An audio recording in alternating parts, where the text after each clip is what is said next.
A, a minha primeira experiência foi radical. Como eu falei, na adolescência eu me afastei de religião e eu comecei a questionar qualquer coisa que não fosse material. Eu não virei um materialista completo, porque meu instinto me dizia que tinha alguma coisa a mais na natureza que não era só matéria. Era a sensação, né?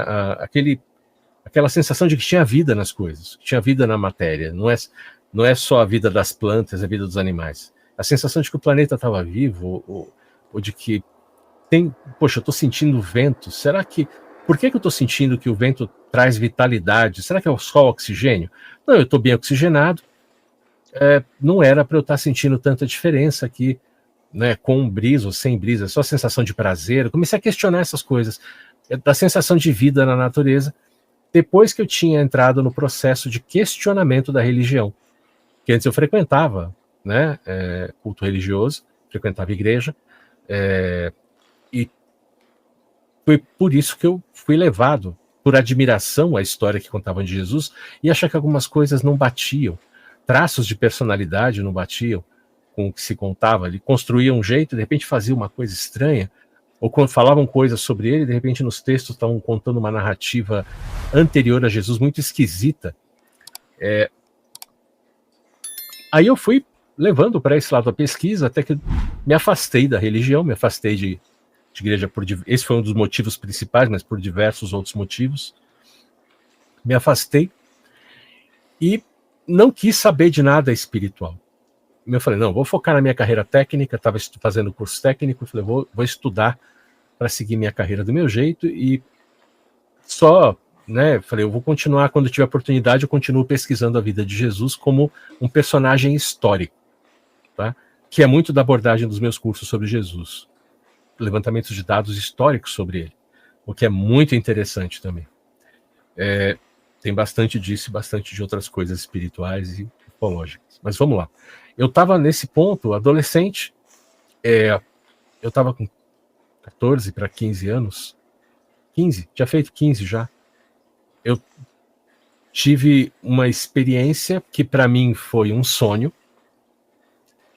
E eu cheguei na escola, um colega, que era um pouco mais velho, ele estava numa outra turma, mas na época, hoje não é mais a mesma coisa, mas tinha um curso técnico chamado Escola Técnica Federal de São Paulo, tinha Escola Técnica Federal no Brasil inteiro, lá nos anos 80, era uma escola muito concorrida, o vestibulinho era comparável a entrar nas universidades federais, e eu consegui entrar, estudei, passei, e quem estava ali eram pessoas que tinham passado vestibular, mas era difícil, então de vez em quando você tinha alguns colegas que empacavam no primeiro ano, porque o jeito de estudar não era um jeito dirigido como era que a gente chamava de ginásio na época, hoje é Fundamental 2, né? Não tinha tanto orientação de professor, então como era um esquema muito de ter liberdade, depender de você mesmo para estudar, ir atrás de professor, ir atrás das aulas, muita gente não se adaptava, entrava na libertinagem e tomava bomba. E a gente tinha os repetentes, que a gente chamava dos bichos ao quadrado, eram os B2. E tinha alguns amigos da minha turma que tinham colegas que, assim como eles, que eram B2, tinha amigos B2 que estudaram junto no primeiro ano. E tinha um cara de outra turma que veio falar comigo. Sim, eu não era alguém com quem eu conversava. Ele ficava junto na turma, a gente trocava ideia. Era um amigo por tabela. Mas ele veio me procurar, eu achei estranho. Já tinha passado a época dos trotes, né, que tinha trote para novato. Falei, não. Aí ele veio me falar. Então, cara, e aí? O que você lembra lá? Como é que foi ontem, meu? Aí eu falei, não, eu não saí com o pessoal para festa nenhuma, para nada, porque hoje tem prova, eu fiquei estudando. Né? Aí ele falou, não, cara, na nossa viagem astral. Eu falei, que viagem astral, cara? Você tá falando, nem sabe. Eu tinha ouvido falar, eu sabia o nome, para mim isso é uma coisa do pessoal que usava, pessoal hippie que usava LSD e tinha umas viagens, né? Para mim, viagem astral era isso, eu não sabia que tinha outro tipo. E aí ele me explicou, não, a gente teve uma viagem astral, cara, olha que quando a gente dorme, a gente vai pro plano astral, né? A gente faz uma viagem lá no mundo astral, e a gente tava junto, cara, a gente foi lá, fazer ele usou um termo parecido com resgate, eu não lembro, ele falou, a gente foi fazer lá umas recuperações espirituais de gente que tinha morrido e tal. Eu falei, cara, do que você está falando? Aí ele começou, quando ele falou isso, eu falei assim, só que eu já estava lembrando. No meu sonho, agora eu vou contar o sonho que não era um sonho, e ele contou a mesma coisa para mim, porque ele entrou ainda, e eu lembrava de estar voando junto com ele, e sim, e de ter mais 2 ou 3 presenças luminosas junto, voando por cima da serra, descendo, que na direção de... Nós temos aqui uma cidade do interior, né, que tem represa, tudo estava indo na direção né, dessa estradinha, e que é muito zigue-zague. E eu me lembrava de estar voando ali e de chegar numa curva da estrada, tem um pedaço de guarda-reio rompido, um carro caído lá embaixo, abraçado numa árvore, e algumas pessoas dentro do carro, todas machucadas, e algumas pessoas fora inconscientes, menos machucadas ou quase não machucadas. E eu me lembro de voar junto com ele até embaixo, e que no meu sonho eu sabia o que fazer. No meu sonho eu não estranhei que as pessoas que estavam fora do carro eram as mesmas pessoas que estavam dentro do carro, só que menos machucadas. Elas estavam dentro do carro, estavam com feridas aparentes, tudo bem visível, que não tinham tido um final feliz.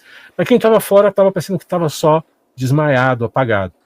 E eu me lembrei desse meu amigo pegar uma pessoa nos braços, eu pegar outra, e da sensação de pegar a pessoa, de que a pessoa estava viva, e era muito leve. E de me concentrar e sair voando para cima, na direção de uma mancha no céu. E eu me lembrava de ir até essa mancha e desaparecer dentro da mancha com a pessoa, assim. Eu entrar e a partir dali eu não tenho mais lembrança. Sabe? Interrompeu a lembrança e me lembrava de acordar nesse ponto. E para mim isso era um sonho. E ele só que ele me contou o meu sonho. Como que outra pessoa podia saber o meu sonho? Não podia. E aí eu fiquei desconfiado que tinha algum truque, algum condicionamento, que a gente via vídeo junto no centro cívico, né, que é onde hoje é Grêmio Estudantil, né, na época era Centro Cívico Escolar. A gente via filme junto de vez em quando lá, que tinha um videocassete, que era uma coisa cara, não é todo mundo que tinha, e lá tinha com uma televisão que a gente podia assistir. E a gente às vezes alugava a fita e assistia lá no horário do almoço, né, entre as aulas da manhã e as aulas da tarde, que tinha educação física à tarde. E eu falei, não, tem algum truque.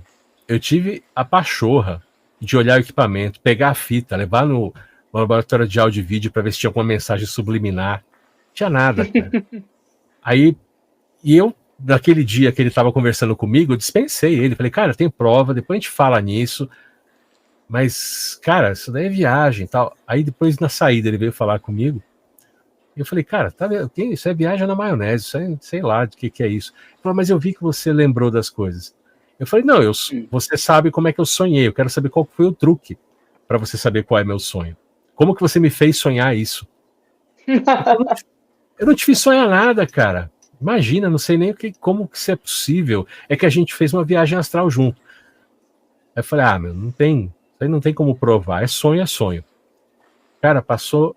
No dia seguinte eu não vi ele, no outro dia ele me vem, cara, com um jornal da outra cidade com as fotos do acidente. Caraca. Nos anos 80, cara, não tinha como você forjar fácil isso. Ele teria que pagar para alguém fazer e pagar caro. E Naquela época, né? Não, e era um jornal inteiro, tal. Eu falei, mas será que ele fez uma inserção de página? Não. Cara, é muito dinheiro. Ele é que nem eu, ele é pobre que nem eu. Não dá, eu não tenho como bancar um negócio desse, ele também não tem. Para dar uma tirada de sarro em alguém não vale a pena. Aí eu perguntei, né? Falei, cara, mas o que é isso? Ele falou, não, aqui, ó, aconteceu, tal, pode procurar. Isso aqui tem na na banca da rodoviária vende esse jornal. Eu fui lá olhar se tinha alguma coisa, aí eu comprei. Pode ficar para você. Aí eu fui na banca de jornal rodoviária e tinha um monte de jornal com aquela notícia. E tinha as fotos do acidente. Falei, cara, eu vi isso aqui. E era exatamente como eu lembrava, o carro. Só que não estava mais mostrando as pessoas nem nada, né? Eles escondiam na foto. Cara, aquilo me deixou abalado, cara. Porque eu não queria acreditar que tinha algo espiritual desse jeito. Era mais fácil se fosse tudo material. E eu falei, putz, é verdade. Por um lado, eu não queria dar o braço a torcer para um colega que falou, o cara realmente tem razão. Eu não queria dar razão para ele. Adolescente, né, meu? Tinha acabado de fazer 15 anos. E aí, por outro lado, eu falei, cara, mas o que é isso? Aí eu falei, tá. Aí ele veio, quando ele viu aquilo lá, passou uns dias, eu não toquei mais no assunto, aí ele veio e falou, e aí, você já achou alguma coisa para estudar isso aí? Você falou que não está acreditando em mim? Eu falei, não, teve alguma coisa, só não sei o que é. Aí ele me deu uma apostila, na verdade, um manual de um grupo esotérico que o pai dele frequentava, que tinha exercícios de meditação, respiração e para facilitar a saída consciente do corpo. Cara,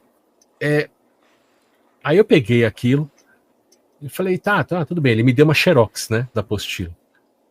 Aí ele falou, depois você fica me devendo aí tantas xerox, tipo 26 xerox, que ele copiou o capítulo do livro, né? Falei, tá bom, eu vou ler isso aqui.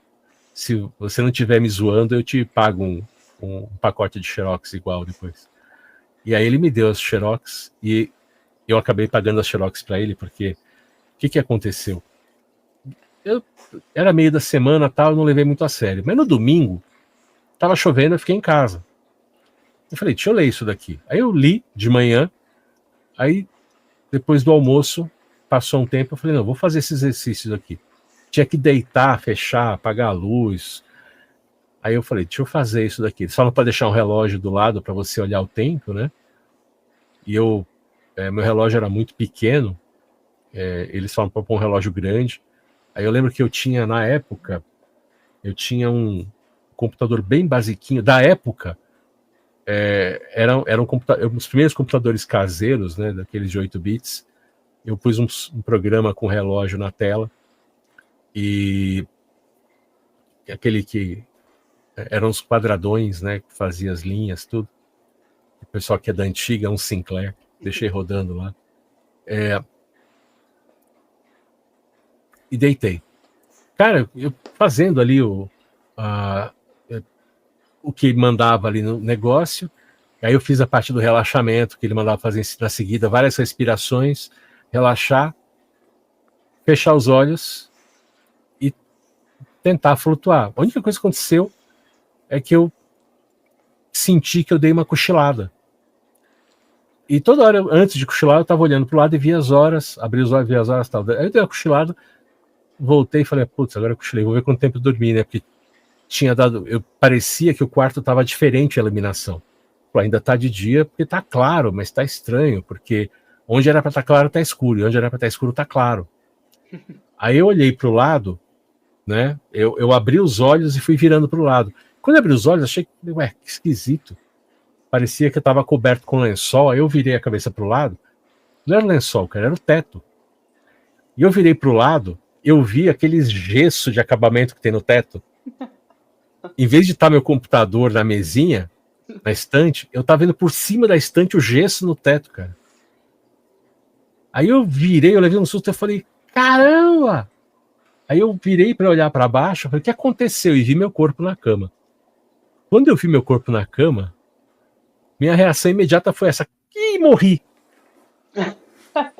Reação número 2, desgraçado, o cara me matou com uma apostila.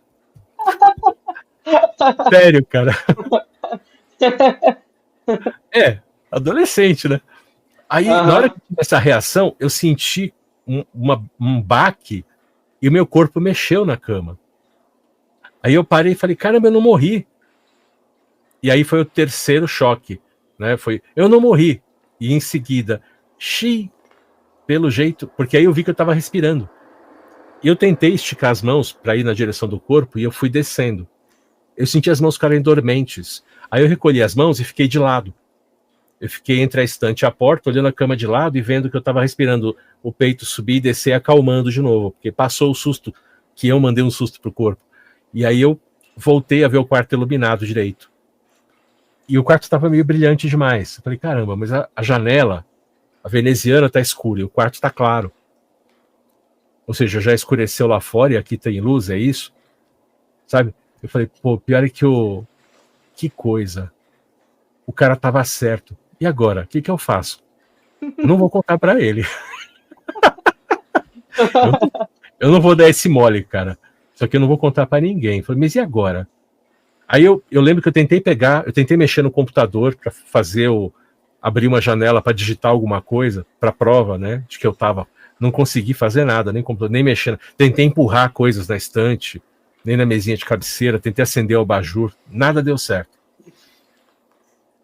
E eu não conseguia chegar perto do corpo. Quando eu ia chegando perto do corpo, me dava uma espécie de, sabe, sensação de não é para chegar perto do corpo. E aí, a hora que eu fui chegar, eu senti que ficava dormente. Eu falei, cara, que esquisito. Será que eu vou morrer se eu encostar no corpo? Tem que esperar o corpo acordar? Eu falei, e se o corpo não acordar? Será que o corpo vai morrer de fome se eu ficar aqui? O que acontece? Sabe, porque não falava nada. Será que vai morrer de fome? E agora, o que eu faço? Será que, pô, eu não morri ainda? Será que eu tô morrendo? Será que é assim que a gente morre? Será que vai aparecer alguma luz aqui? E aí eu comecei a ficar, né, bravo com a situação ali, né, e com medo. E aí eu me senti agarrado pelo pescoço e jogado na cama. Eu senti alguma coisa me agarrar aqui e me jogar na cama quando eu fiquei bravo. Hoje eu sei que a gente tem uma conexão espírito-corpo, que alguns chamam de cordão de prata, mas é simplesmente um processo de subir a atividade fisiológica do corpo e te atrair de volta. Então, na hora que eu comecei a ficar nervoso, eu comecei a agitar a fisiologia do corpo remotamente. E quando atingi um ponto de disparo, o corpo acordou. Eu sei que acordei no corpo e assim, foi um negócio... E eu fiz, enquanto eu estava ali nesse momento, né, eu fiz alguns experimentos, eu vi algumas coisas pela casa, sabe? Eu tive as minhas comprovações, enquanto eu estava ali, de que aquilo estava acontecendo. E depois eu contei, eu verifiquei o que eu vi com as pessoas da casa, se tinha acontecido 2 eventos específicos com 2 pessoas da minha família. E eles ficaram chocados, como que eu sabia se eu não estava perto, né? De qualquer maneira, eu decidi que aquilo ali, eu não queria mais mexer com aquilo, que eu não ia contar para ninguém. Eu peguei a apostila lá que ele me deu e coloquei dentro da estante, coloquei dentro de uma pastinha antiga, coincidentemente era uma pastinha preta, daquelas pastinhas de elástico, de plástico, enfiei por baixo de todos os meus livros e apostilas na estante lá, que era com porta, fechei, não quero mais saber disso. Paguei um pacote de xerox lá pro colega, falei, não aconteceu nada não. E não contei para ninguém. Para minha surpresa, isso foi no domingo. Na terça-feira, eu acordei fora do corpo, dentro do meu quarto. Ih, caramba, eu não fiz o exercício, como é que eu tô aqui fora? E isso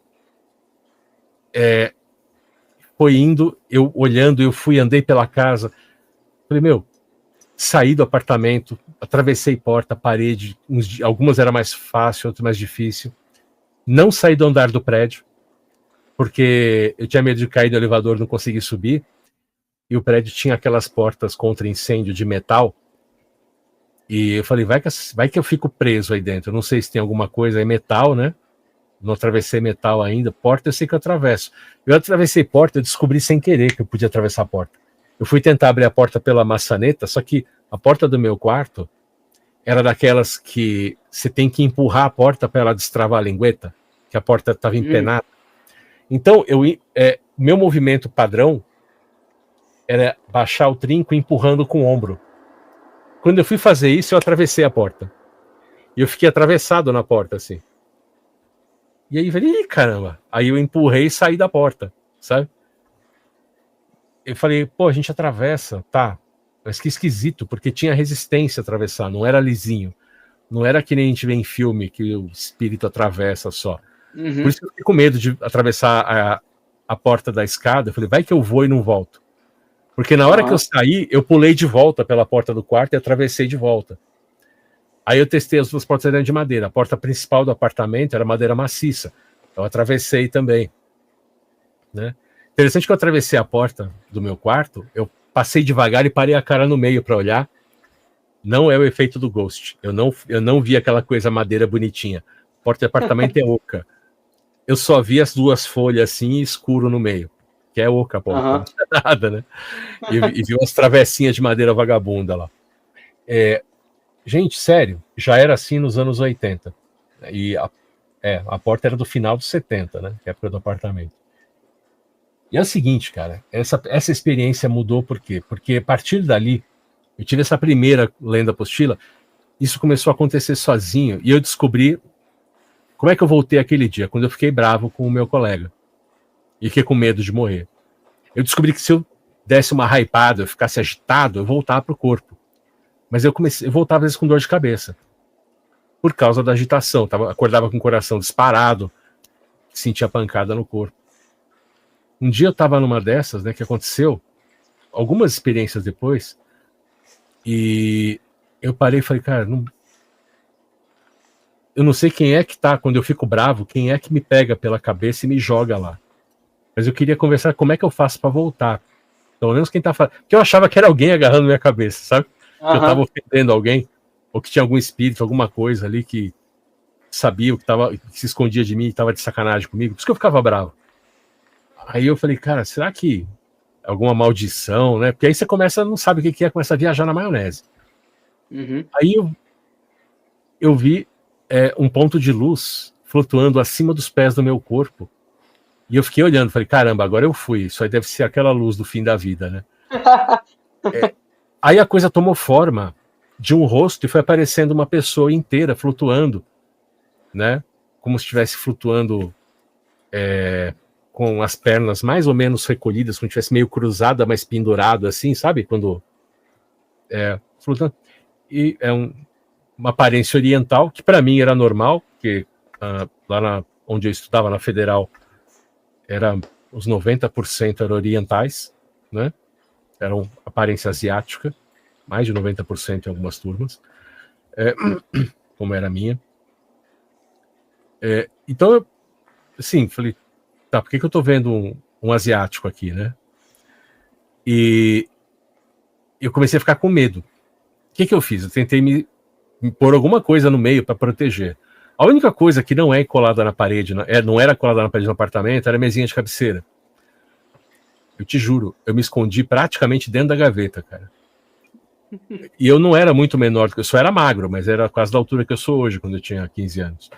E assim, tipo, sabe aquela história do Moita de ficar assim? Pois é, eu fiquei assim, atrás ali da mesinha de cabeceira, quase que dentro da gaveta. E o cara olhou, sorriu calmamente para mim, levantou a mão e fez calma. Quando ele fez isso, na hora eu fiquei calmo e eu me senti flutuar para frente do corpo, ficar entre o corpo e ele. Quando eu vi que ele estava meio que imobilizado, eu comecei a ficar agitado. Ele, não, calma, eu vim para te ajudar. E aí ele fez assim com a mão. Eu senti pressão e um clarão. E eu voltei para o corpo. E voltei para o corpo bem naquele dia. Não fiquei com dor de cabeça nem nada, só um pouco agitado. E eu falei, pô, quem é esse asiático? E por que ele fez isso? E passou uns dias, e aí o que começou a acontecer? Eu comecei quando eu deitava, eu ficava mentalmente, não vou sair do corpo, eu não vou fazer isso, eu não vou fazer viagem astral, eu não vou fazer o mantra anti-viagem astral, né? E de vez em quando bloqueava, de vez em quando eu saía lúcido. O lance é que começou a partir desse dia, eu comecei a acordar fora de casa. Eu morava na zona norte de São Paulo, perto do Horto Florestal. Eu adorava fazer caminhada pelo horto na pré-adolescência e na adolescência. Era meu lugar de passear, de andar de bicicleta e andar a pé. Eu me via flutuando e voando por cima das árvores, descendo das clareiras que eu conhecia, vendo onde tinha caminho d'água, que é uma coisa que eu gostava de fazer. E aí quando eu percebia que eu estava numa viagem astral, eu ficava, pô, isso aqui tá tão bonito, é tão gostoso, mas isso aqui é errado. Eu não sei se eu vou voltar para casa depois, eu não sei como que eu faço. Não sei porque que eu tô aqui. Então eu tinha ao mesmo tempo prazer e apreensão. De vez em quando, eu acordava dentro do quarto, às vezes eu acordava ali, e começou a acontecer de eu acordar perto de pessoas que tinham acabado de passar por um acidente e tinham morrido. E na época eu não falava desencarnado, eu falava morrido. E eu fazia aquele mesmo tipo de operação que eu passei a chamar de resgate. E o nome é resgate. Quando acontecia, eu não queria fazer, eu não queria participar, mas eu não conseguia ficar indiferente. Então eu, a contragosto, né, meio que chutando o chão de bronca, eu ia lá e fazia o que eu sabia que tinha que fazer. Mas eu não sabia por que eu sabia. E eu não conversava com ninguém, ninguém conversava comigo, mas todo mundo ficava me olhando, quem estava fazendo a mesma coisa que eu. Conversava entre eles, mas me ignoravam. Eu acho que eu soltava chispa, provavelmente, pela aura, né? Eu não quero estar aqui, eu tô com medo pra caramba do que vai acontecer comigo. Que era um adolescente com medo, que nunca vai admitir que tá com medo. E foi a partir desse processo de experiências que eu, eventualmente, comecei a procurar livros. Eu não vi mais aquele asiático fazer aquilo, mas eu sentia que ele fez aquilo algumas vezes. Eu via aquele clarão, eu via a mão e o clarão na minha frente, de relance, e voltava pro corpo. Quando ele fazia isso, eu voltava bem. Eu voltava com mais lembranças do que eu tinha feito. Era um amparador, um espírito especializado em saída do corpo, com quem hoje eu sei que é um cara com quem eu fiz uma espécie de acordo antes de reencarnar. Do tipo, agora você vai, eu fico. Eu vim, ele ficou. Né? Entendi. E hoje eu sei que a gente já fez ao contrário, que eu já fui amparador dele em vidas dele, estava encarnado. É um amigo espiritual de longa data, cara. E tinha esse acordo de trabalho conjunto. E ele me acompanha no meu trabalho até hoje. É muito bacana. De qualquer maneira, legal. Só para fechar esse capítulo, eu comecei a procurar livros, descobri alguns autores, aquela Experiências Fora do Corpo, a Projeção do Corpo Astral, né? O livro do Sylvan Muldoon e do Harry Carrington, o livro do Robert Monroe. Aí eu descobri o livro do Valdo Vieira, O Relato de um Projetor Extrafísico. Descobri depois o Projeciologia. Aí eu fui atrás do Valdo Vieira, descobri que ele morava perto, ele dava palestras e fazia um trabalho em Tucuruvi, na zona norte de São Paulo. E eu tinha morado na Zona Norte antes de... Eu morei na Zona Norte até casar. Eu já morava na Zona Norte, conhecia o lugar, conhecia a rua. Eu fazia natação quando era mais novo, na mesma rua onde tinha o espaço do Valdo. Então eu sabia chegar lá. Aí eu fui lá num dos horários que estavam sugeridos lá, que tinha atividade numa revista que saiu uma matéria sobre isso, que eu tinha visto numa livraria. E a partir do livro, eu peguei como pesquisar as coisas do Valdo e fui atrás. Vi palestra do Valdo, não fiz curso com ele na época. Quem estava dando curso em São Paulo, ali, não era ele, eram os alunos dele. E conversando com os alunos, eu descobri que eles não tinham experiência fora do corpo lúcida. Eles eram teóricos. Falei, pô, mas você não tem experiência com essas pessoas, que elas vão me ensinar? Eu já li o livro. Não tem muito o que me ensinar. E aí eu continuei só com os livros e eu aprendi, a partir dos exercícios, a bloquear a maior parte da experiência, que é o que eu queria bloquear, não queria ter as experiências lúcidas. Eu estava em negação. Aí eu consegui, por muitos anos, reduzir o número de experiências, mas de vez em quando eu tinha um resgate, de vez em quando eu estava passeando, mas a maior parte das noites não tinha nada. Inclusive eu gostava muito quando eu acordava em cima do mar, voando em cima do mar. Eu adoro o mar. Então, eu acho que eu fui fora do corpo em praias que eu nunca fui fisicamente. antes dessa época. Depois eu descobri que elas existiam. Mas, de qualquer maneira, cara, foi o seguinte. Quando eu estava já com 18 para 19 anos, na virada ali de 87 para 88, eu era líder de uma equipe de técnicos na empresa que eu trabalhava, e um dos caras que trabalhava para mim veio me falar, falou que ia sair um pouco mais cedo, ele não ia ficar com o pessoal fazendo hora extra, e ainda ia sair uns minutinhos, que era o ônibus da empresa, para ele não perder a hora, ele ia pegar um lugar melhor no ônibus, ia sair uns 2 minutinhos antes, e porque ele ia levar o pessoal da família dele para ver uma palestra. Eu falei, é mesmo palestra, cara? Mas o que é? Eu pensei que era alguma coisa ou técnica ou de arte, que era o que eu conversava com ele. Não, cara, é de viagem astral. Eu levei um susto, assim. Falei, cara, mas como assim? Por que você vai fazer isso? Não, é porque é um cara interessante, é um cara aí, é um tal de Wagner Borges, é um cara que é do Rio, ele vem aqui para São Paulo dar uns cursos, fazer umas palestras, precisa da família que ele quer conhecer, porque ouviram falar no rádio dele, ele deu uma entrevista, e querem conhecer. Eu falei, cara, você vai mesmo? Cara, isso é uma roubada, bicho. Você começa a mexer com isso, não para mais. Se você fizer o exercício uma vez, nunca mais você consegue parar a vida inteira. Eu tô tentando parar a minha desde os 15 anos, cara. E aí ele, é mesmo, Cabral, você faz isso? Eu falei, faço, mas não quero não. Aí ele falou, não, que agora eu já falei que eu ia levar eles, eu vou lá, mas então é bom você falar tudo. Você vai mesmo? Falou, vou. Eu falei, alguém lá entende disso? Ele falou, não, o pessoal tá curioso. Aí eu falei, putz, eu vou junto, porque se o cara chegar lá, o cara começa a falar besteira, eu já li tudo quanto é livro. Eu vou sacar um Valdo Vieira na cabeça dele, lá vou jogar o Projeciologia na cabeça do cara, se o cara for falar besteira. Cheguei lá, começa a aparecer de Wagner Borges, o cara conta a história dele, começou parecido com a minha, 15 anos também, perdidão, começou pesquisando em biblioteca, em livraria, atrás, né, e o povo com preconceito, quando você falava as coisas, cada um querendo te levar para um grupo esotérico diferente. E ele era aluno do Valdo Vieira, que eu não consegui ser aluno, eu só consegui ver palestra. Uma diferença brutal, cara. O Wagner fez uma abordagem de assistência espiritual. Para que serve isso? Como que é o processo da reencarnação? Ele falou sobre a importância dos resgates, a importância para quem acabou de desencarnar. Uma coisa que para mim não era clara. Que as pessoas que não recebiam esse tipo de assistência, às vezes ficavam décadas presas no mundo físico, se não tinha assistência na hora. E aí eu, me senti culpado pra caramba de todas as vezes que eu fiz exercício, fiz esforço para não sair, sabe? Falei, cara, nossa, então é importante, isso é legal. Eu gostei da abordagem dele.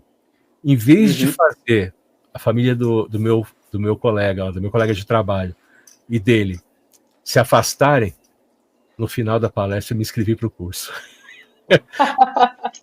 Projeto Viagem Astral, primeira fase, que ia ter dali umas 2 semanas. Caramba, que legal, cara.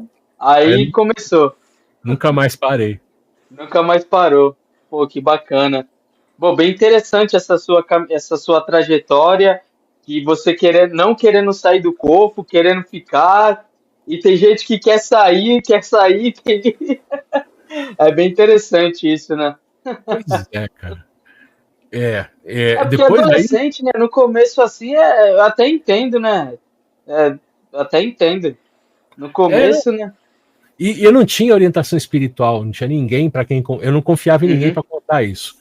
E eu não estava estudando espiritualidade. Eu estava estudando o fenômeno paranormal da experiência fora do corpo. Eu não tinha uma orientação sobre ética. E o livro do Mulder e do Carrington, ele e o livro do Valdo são livros secos. O Robert Monroe, o livro dele é cheio de medo. As experiências dele são meio assustadoras. E eu fiquei assustado. Eu li e fiquei com medo junto. Sabe? Então, minha base eram principalmente esses livros. Porque, por um lado, o que mais me deu orientação foi o livro do Valdo de relatos. Porque aquela metodologia que ele falava e o jeito que ele contava, dava para ver que ele fazia assistência. Ele fazia um trabalho espiritual. mas o foco dele ali era na experiência. E eu estava usando aquilo para controlar. Quando eu tinha alguma coisa, sintomas, eu anotava tudo também. Então, foi interessante, o trajeto foi interessante. Foi. Quando eu cheguei nessa parte né, de levar a sério ali, eu já não era mais adolescente, eu já era um adulto. Aí meu foco, minha preocupação era que eu trabalhava e estudava. E eu não queria mexer com nada fora que fosse tirar meu foco. Eu estava ali pondo lenha na carreira, sabe? Para agitar ali, para dar vapor, para dar um gás na carreira e estudando, trabalhando loucamente ali, não tinha tempo para nada. Eu consegui encaixar ainda os cursos de experiência fora do corpo lá, os cursos de viagem astral com o Wagner. Uhum. E aí eu fui encaixando as coisas na vida. O que Entendi. eu não vi por muitos anos foi entretenimento, que aí foi só correria por um bom tempo. Olha, eu tenho algumas coisas que são opiniões compartilhadas com grupos espirituais, outras são inferências a partir de experiência prática. Então, primeira coisa, né? Boa noite, Helder, obrigado por estar aí. E é o seguinte, sim, a gente, para lembrar de qualquer coisa do plano espiritual, a gente usa o nosso repertório. Para e pensa, enquanto você está tendo uma experiência fora do corpo, o seu sistema nervoso, o sistema que está gravando memória, que é o cérebro, e o sistema cognitivo do corpo, toda a rede neural da gente, não só na cabeça, mas pelo corpo todo, estão no corpo. O corpo está experimentando um estado entorpecido, ele está em contato com a cama ou com o lugar onde estiver deitado, com as roupas cobertas. Ele está recebendo um pacote de informação ambiental. Ao mesmo tempo que o corpo está fazendo isso, ele está num estado alterado, em que ele está processando memórias do dia a dia e fazendo processamento de dados, lidando com a química cerebral, copiando memória, classificando mecanicamente memória de uma área para outra do cérebro, tá? Passando memória de área de curto prazo para longo prazo, que são processos automáticos do seu processamento, porque você já classificou durante a experiência quanta importância tem cada informação. É como se a nossa reação espiritual, emocional, deixasse um índice, um indicador, desse uma nota para as experiências, e assim elas vão ser armazenadas no sistema nervoso a partir do que nós sentimos como seres unos, espírito-corpo. Enquanto você está fora, o corpo está tendo uma experiência em separado, então, de processamento de dados e memória. Quando você volta para o corpo começa a entrar num estado diferente de operação e você fica cúmplice desse processo de cópia de memória e você gera um tipo diferente de processamento de informação. Você tem um processamento emocional que é só memória fluindo. A gente não pode nem chamar isso de sonho, porque não tem nada criativo, é só cópia de memória. Quando você está sem lucidez no corpo, você tem os sonhos em que você usa essas transferências de memória como base de material e você elabora um roteiro tentando justificar essas informações sendo repassadas. E as comparações com o passado acabam virando misturas, as comparações com ficção, os recursos que você faz de criatividade, é um processo de baixa lucidez quando você está meio que adormecido junto com o corpo. Quando você está num estado em que a mente está lúcida, mas você está coparticipando sem consciência do que está acontecendo, você pode ter o chamado sonho lúcido, em que você está sonhando, mas você está com a mente ativa e participando dos processos neurológicos, mas como um sonho, você não tem lucidez de que aquilo é um processo que você poderia sair do corpo. E você tem algum nível de controle, mas o sonho está engajado com você. Você não consegue simplesmente assumir o controle de tudo e transformar aquilo numa experiência fora do corpo se você não tiver treino. O lance é que quando você volta de uma EFC, tem um intervalo em que você vem com tanta informação que você manipula, num curto intervalo de tempo, num pequeno sonho, você compacta muita informação. Você pode, num intervalo de 10 a 15 minutos, que às vezes é o tempo de subida de metabolismo, construir horas de memória de experiência fora do corpo. Nesse intervalinho de tempo. Porque a base de tempo quem dá é você. E aí você constrói a lembrança nesse momento. E essa construção, ela vai ser tão precisa quanto for a sua flexibilidade para usar o seu repertório prévio, para descrever algo que ocorre no mundo espiritual, que não necessariamente tem equivalente no mundo físico. O mundo espiritual, ele não é tão parecido com o mundo físico quanto se descreve na literatura espiritualista, espiritualizada, espírita, ou qualquer linha. O lance é que as referências físicas é tudo que as pessoas têm para descrever inicialmente o mundo espiritual. À medida que as pessoas vão ficando mais experientes, isso diz, se elas não são rígidas na sua crença de que o mundo espiritual tem que ser um modelo igual foi ensinado para ela, ou igual é ensinado nos livros mais antigos, a pessoa vai aos poucos flexibilizando isso. E é por isso que é importante ter o repertório. É por isso que é importante para poder descrever. E isso não tem relação com a facilidade ou não de sair, ficar lúcido e lembrar ao voltar. Esse ponto é uma questão do repertório. Uma pessoa com mais, no cotidiano, flexibilidade de opiniões, uma pessoa que olha as coisas sem apego, ela vai ter mais facilidade de admitir que o que ela lembra não precisa ser tão parecido com o mundo físico e começar a notar as discrepâncias e a flexibilizar os referenciais, que a gente chama de paradigmas, que são moldes cognitivos, quando eles são realmente de primeira instância. Quando são apenas referenciais de construção de memória, aí a gente chama realmente de referenciais ao repertório, que são coisas distintas. Quando essas duas coisas estão flexíveis, você tem as melhores lembranças de plano espiritual. Na minha experiência, eu posso dizer que quando uma pessoa tem sim um certo tipo de propensão genética a ter facilidade de alguma circuitaria no cérebro ser mais permeável à informação espiritual, ter maior plasticidade, a pessoa vai ter facilidade de lembrar, desde a infância, de coisas espirituais com um pouco mais de intensidade, de que não é algo físico. Mas o mais importante é a preparação entre vidas ou de vidas anteriores.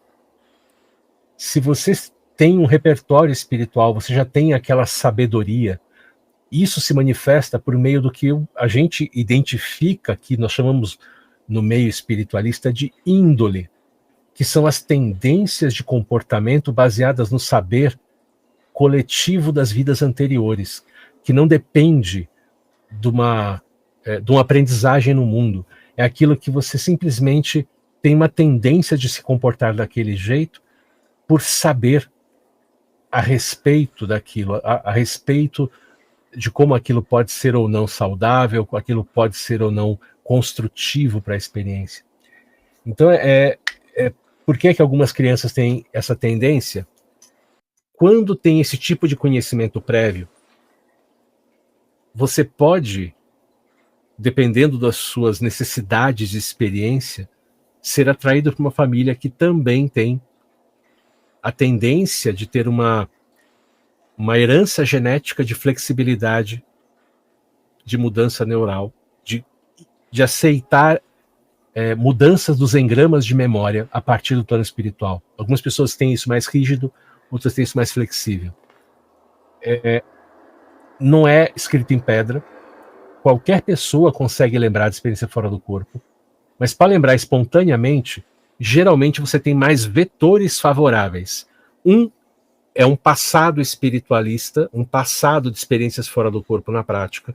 O outro é uma herança genética. Quando combina os dois, você tem aquelas pessoas que têm muita convicção de que as experiências fora do corpo são experiências fora do corpo bem lembradas e bem vividas. Quando é só um dos elementos, como é meu caso, uma família de paralelepípedos espirituais, todo mundo tijolinho, mas com uma memória de outras vidas, isso despertou fora do corpo, mas eu não trazia as lembranças, até que me foi desperto por um agente que foi manipulado espiritualmente. Esse meu colega da escola, Nem ele sabia porque ele estava tão insistente comigo com isso. Acho que os amparadores que trabalham comigo fizeram um acordo com os guias espirituais dele e fizeram ele me assediar a respeito desse assunto por algumas semanas até eu levar o assunto a sério. Ele foi meio que médium nessa hora. Ele não sabe por que ele insistiu tanto. Anos depois eu perguntei, conversei com ele, uns 2, 3 anos depois, por que ele bateu tanto. Não, foi 3 anos e tanto. Quando eu comecei no Wagner, eu encontrei com ele um dia. Por que você insistiu tanto nesse assunto comigo naquela época? Ele falou, não sei. Eu insisti? Insistiu? Acho que eu insisti. Tá bom. Nem ele sabe, cara. Então acho que ele foi induzido a isso. Então, tem um lado genético, tem uma herança espiritual e depende, são vetores que podem ou não ser combinados. Pelo menos essa é a minha opinião. E essa é uma pergunta meio comum, então eu já perguntei até fora do corpo se os especialistas, se essa minha opinião estava dentro, eles me deram até um refino. Minha opinião não era tão bem construída assim antes de falar com eles.